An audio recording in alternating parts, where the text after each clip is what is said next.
Welcome to worship in the Unitarian Universalist Church of Charlotte.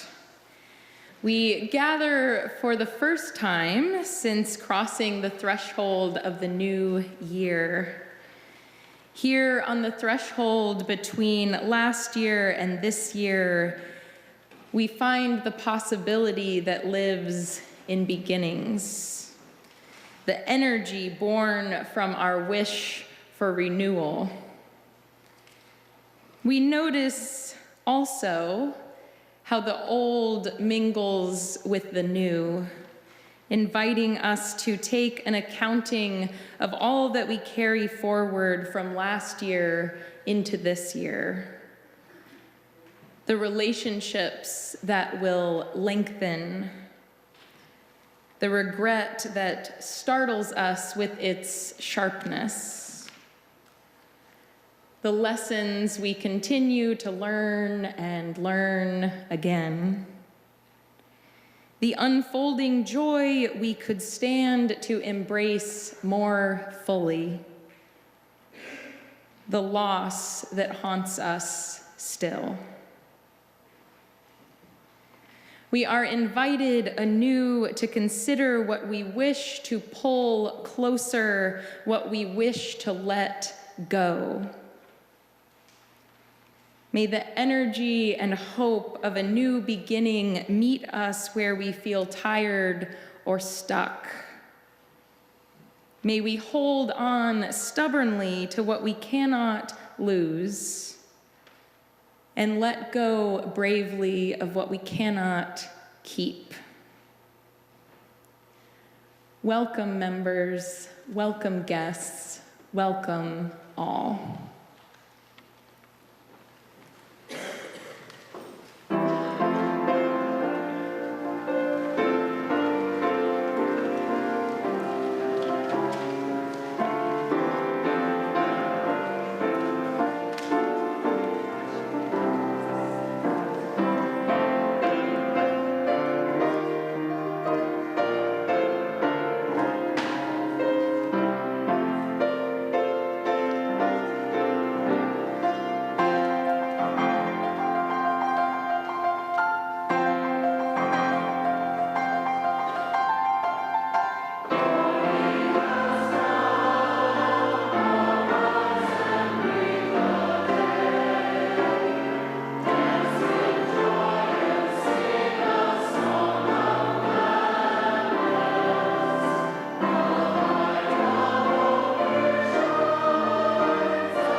Our offering words: may our hearts and minds be opened to the power and the insight that weave together the threads of our experience and help us remember the wholeness which we are a part.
Our first reading is by Audrey and Rich. Either you will go through the door, or you will not go through the door. If you go through, there is always the risk of remembering your name. Things look at you doubly, and you must look back and let them happen. If you do not go through, it is possible to live worthily, to maintain your attitudes, to hold your position, to die bravely. But much will blind you, much will evade you. At what cost? Who knows? The door itself makes no promises. It is only a door.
This reading comes from Louise Erdrich's The Blue Jays Dance, A Birth Year. Life seems to flood by, taking our loves quickly in its flow. In the growth of children, in the aging of beloved parents, time's chart is magnified, shown in its particularity, focused so that with each celebration of maturity, there is also a pang of loss. This is our human problem, one common to parents, children too. How to let go while holding tight. How to simultaneously cherish the closeness and intricacy of the bond, while at the same time letting out the raveling string, the red yarn that ties our hearts.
When my child, Ethan, was about 6 months old, it occurred to me for the first time that he does not belong to me in the way I thought he would.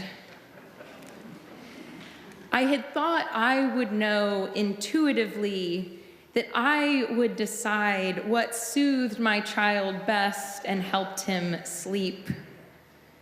But Ethan knew better than I. He hated being swaddled, and he wanted to sleep with his arms free and often above his head. I had thought I would be able to choose what interested him, what made him laugh. But Ethan ignored the fairly pricey sensory playmat I bought on Etsy and fell in love with a spatula instead.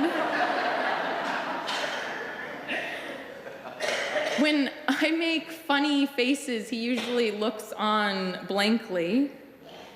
But the other night, while I was reading The Cat in the Hat out loud, without much feeling or inflection, by the way, he randomly started swatting at my face and giggling.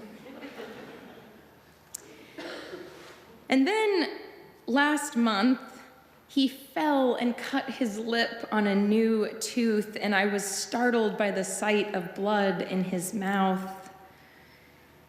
And it hit me that I could provide ice for the swelling and hold him while he cried, but his body, beyond my control, would have to do the healing.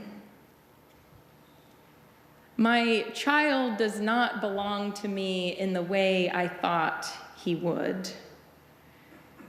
If I understand correctly the course we are speeding along, he will only become more and more separate from me, more and more his own. If I understand correctly, in the end, the ultimate goal is for Ethan to not need me,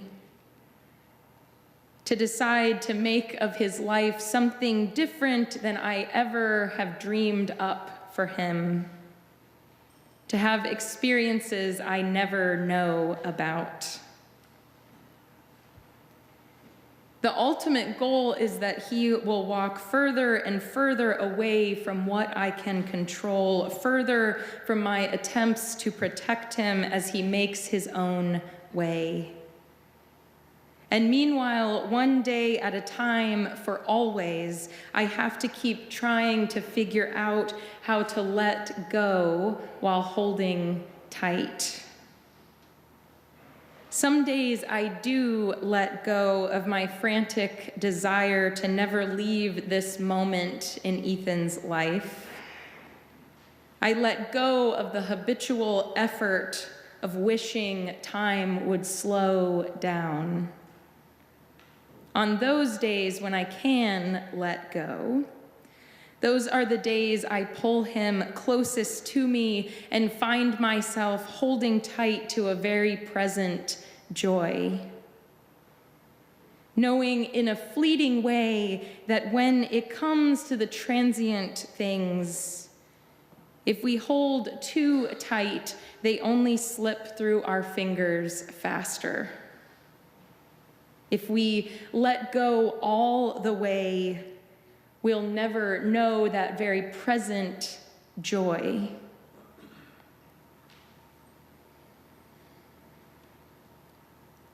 The week after my dad died, my mom, sister, and I found a loaf of bread that he had baked and put in the freezer for later.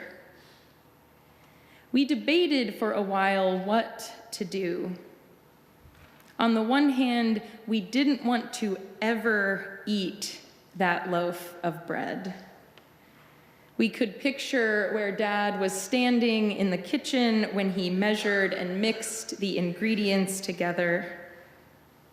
We had the recipe, but this was the last loaf of bread in existence that Dad had touched with his own hands. It would be the last time that he would feed us.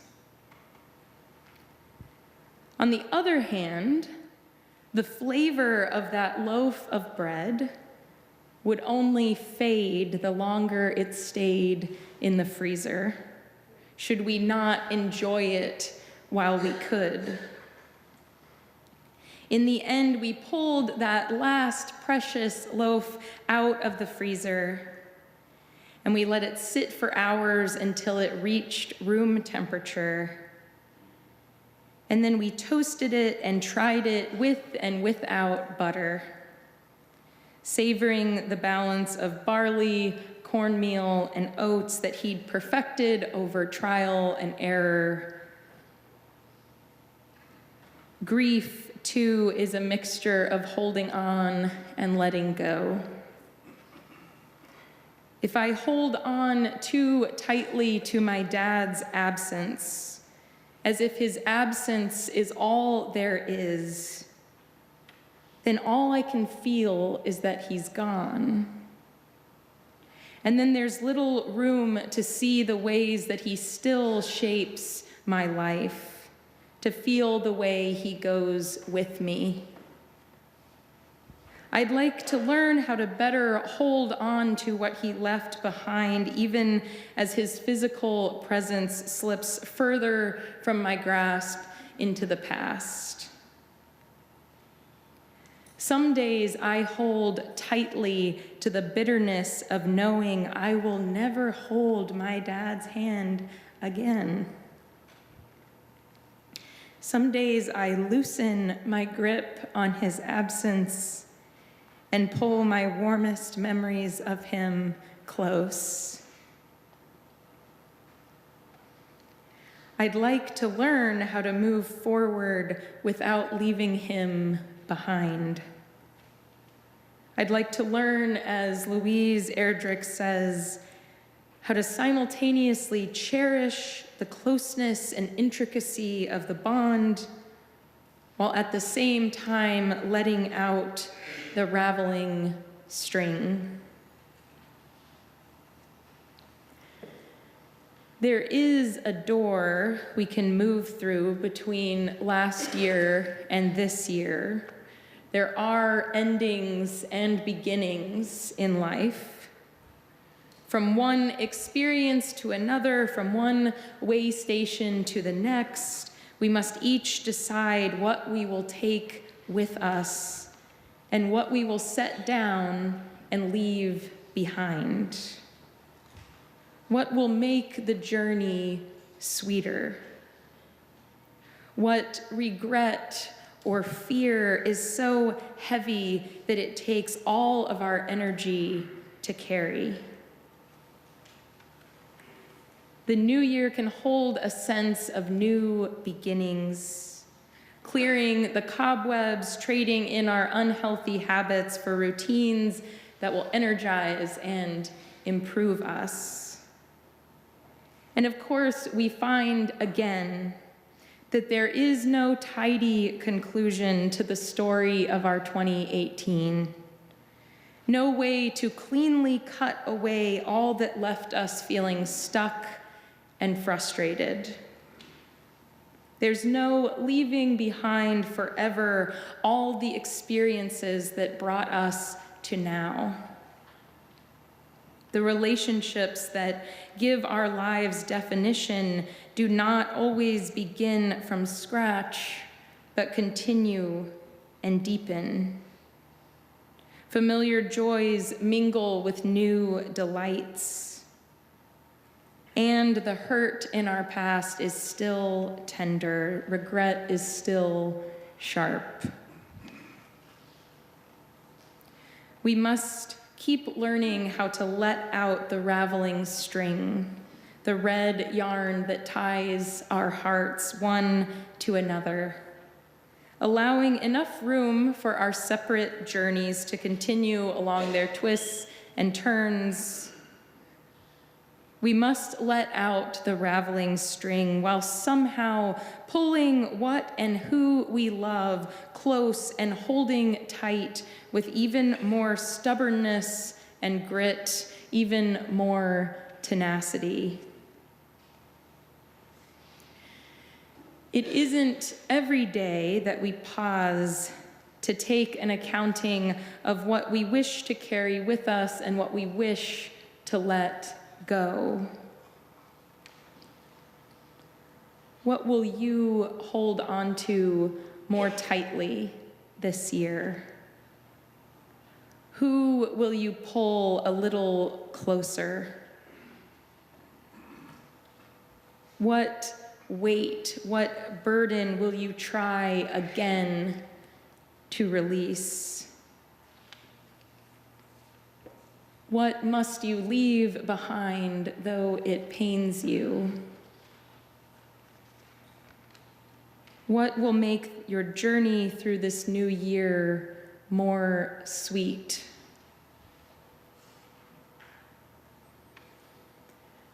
We're going to sit now longer than usual with silence so we can hold these questions together and prepare our hearts for the days ahead.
Welcome. Welcome to today's service. Whether you're here in this room, in our alternative worship space in the Bernstein Room, watching this service by way of live stream, or viewing an archived video of the service, we're honored to have guests with us here today. Our members would like to greet you following the service. So that we might do so, I'll get it.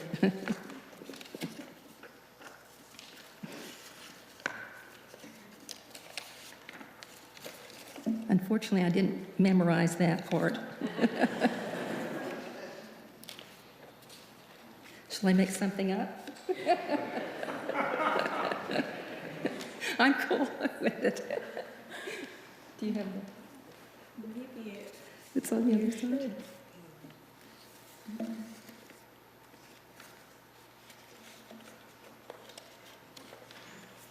Aha. Thank you for your patience.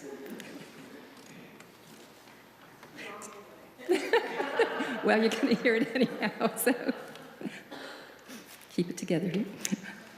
So if you are visiting, please raise your hand and keep it up. Members, please take note of guests seated near you. After the service, invite them to join you for coffee and conversation in Freeman Hall. Should it enhance your experience of future services, you can find both a large print order of service and a personal hearing assistance device on the table at the entrance to the sanctuary.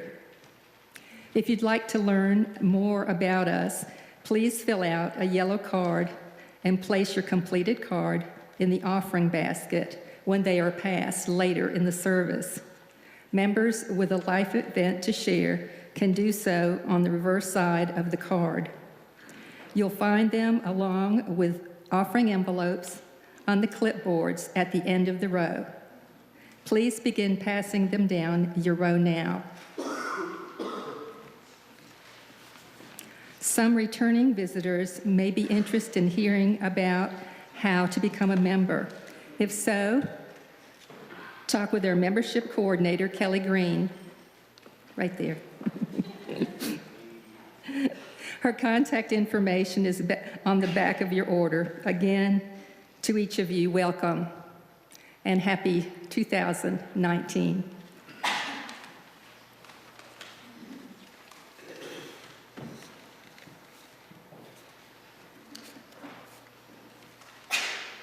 Some people come into this life and travel an upward sloping line, meeting milestones at appropriate times, satisfied and successful at the end of the day. Others experience life with ups and downs throughout their journey. My life spiraled, reflecting a circular pattern with sine waves, blurring the edges of the upward rise. Getting up again and again and again to journey on, like a baby learning to walk. The desire to succeed, or maybe the need to survive, was the motivation to keep on. There were times of coasting around the circle and calm, contented times, but they usually were bordered by ups and downs in mind, body, and spirit. I realized when I was able to examine my experiences without emotion, it was necessary for me to experience things and people out of my comfort zone. There is no longer a need to ruminate on the myriad ups and downs which enveloped my life like a never-ending maze into the unknown. Feeling guilt, then easing the pain, shame, and stress from veering off the well-worn path. There were periods of losing myself, hating myself, finding myself, loving and accepting myself, time after time after time, dying and rising. These built character and taught lessons from other cultures, lifestyles, and experiences. For a naive, shy girl growing up in the 1950s, I jumped headfirst into circumstances which threw me into the midst of many, many situations that I might not have encountered had I not accepted them. Karma pulled me into another space that could not have been planned, or maybe it had. We judge or reject what we don't know, or those who frighten us because of our differences or deepest fears. It's wisdom gained from deep thought and insight, which revealed I needed these experiences to evolve. They were always available to me, but my need to control and lack of awareness kept me from seeing them. I gained openness, acceptance, and wisdom from situations and people I would otherwise not have known. Integrating the multifaceted parts and pieces of my quirky experiential life revealed an authentic, truer self. Now I see with softer eyes. I accept opportunities to learn about myself and others as the fabric of life smooths out and relaxes. There is more learning, awareness, and evolving, as I'm not finished yet. My future promises to be an easier journey as I continuously flow through each day and each experience as it comes. Thank you.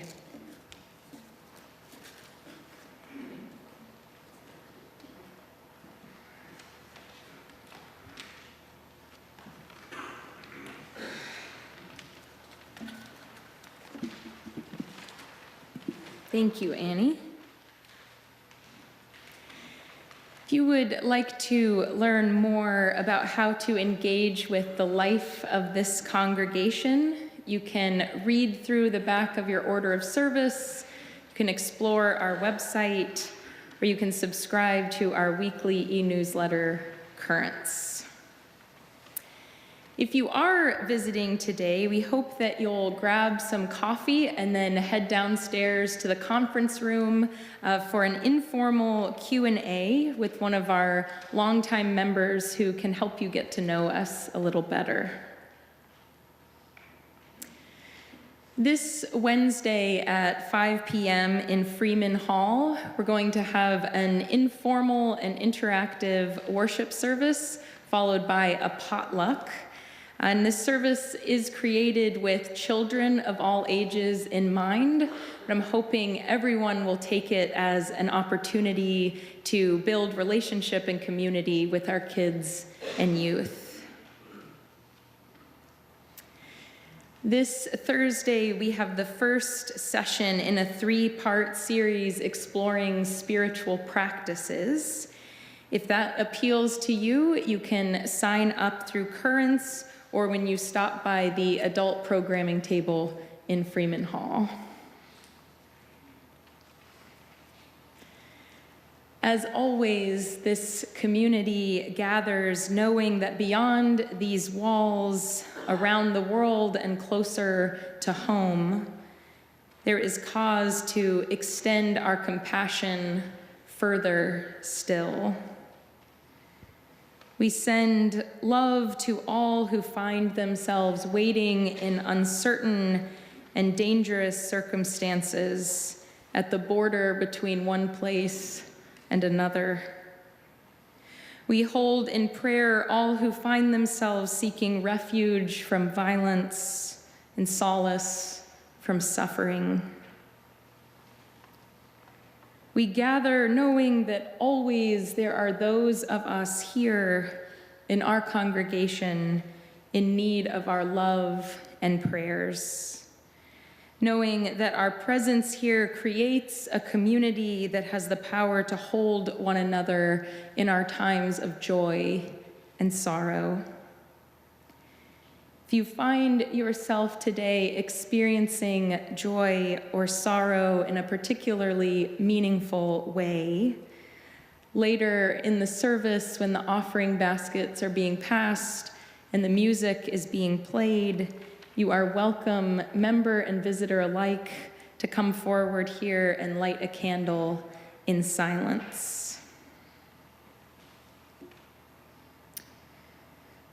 We hold with love the friends and family of Betty Robinson and the members of this congregation who will gather this Tuesday, January 8th at 2 p.m. here in our sanctuary to celebrate Betty's life with a memorial service.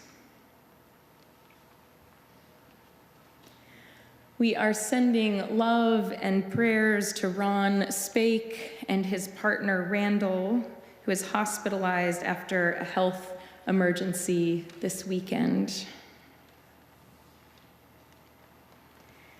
And we hold with love and in our prayers our minister, Jay Leach, unable to be here to lead this service as planned because he is responding to a family crisis.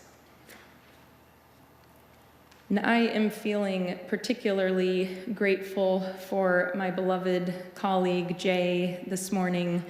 As many of you will know, he puts such care and attention to detail and continuity into finding the readings, the words that make up the services he leads. And so it's been my pleasure to draw from the readings he prepared to preach this morning. And I'm grateful to feel that even though he isn't in the room as intended, his presence is with us. Would you be with me in meditation and prayer? Breathing deeply as we take in the words of John O'Donohue and his blessing for the new year. On the day when the weight deadens on your shoulders and you stumble, may the clay dance to balance you. And when your eyes freeze behind the gray window and the ghost of loss gets into you, may a flock of colors, indigo, red, green, and azure blue, come to awaken in you a meadow of delight. When the canvas frays in the curragh of thought and a stain of ocean blackens beneath you, may there come across the waters a path of yellow moonlight to bring you safely home. May the nourishment of the earth be yours. May the clarity of light be yours. May the fluency of the ocean be yours. May the protection of the ancestors be yours. And so may a slow wind work these words of love around you, an invisible cloak to mind your life.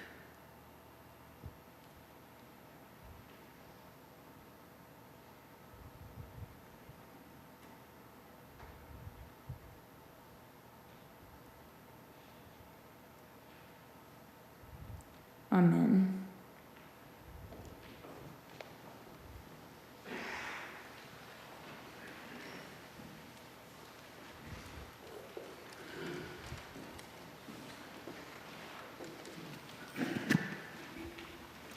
Our offering words today are by Kristen Collins. We give to remind ourselves how many gifts we have. We give to remember that we are part of something bigger than ourselves. We give because we believe in music and sacred space. We give with the faith that together we have enough. The offering will now be given and received.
Please join me in an affirmation of our faith, rising in body and/or spirit.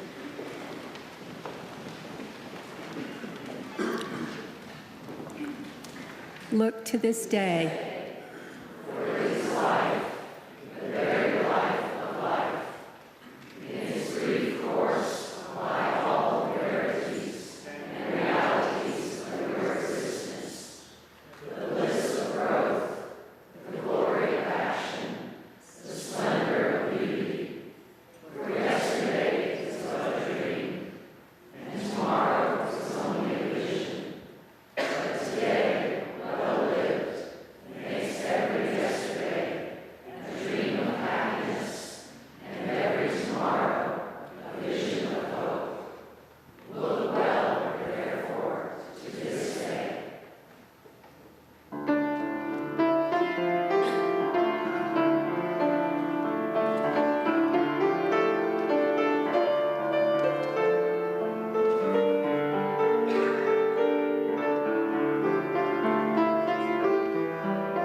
These words come from Rick Hoyt's Beyond Borders.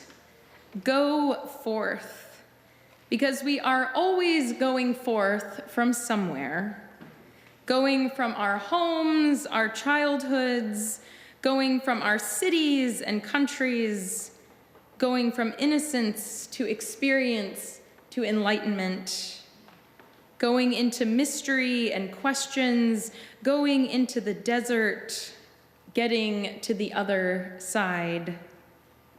Go forth, leave behind the comfort and community of one place, head into the anxiety and loneliness of another. Carry with you the love and laughter of this place, and let it light your way. Carry with you the wisdom you learned and the good memories. May they give you strength for the journey. And when you have been away long enough, far enough, done what you'd set off to do, been there so long, that place too starts to feel like home. Come back. Come back to the one universal, everywhere and every when and every one inclusive home, this beloved community of all creation that you can never really leave. Please be seated.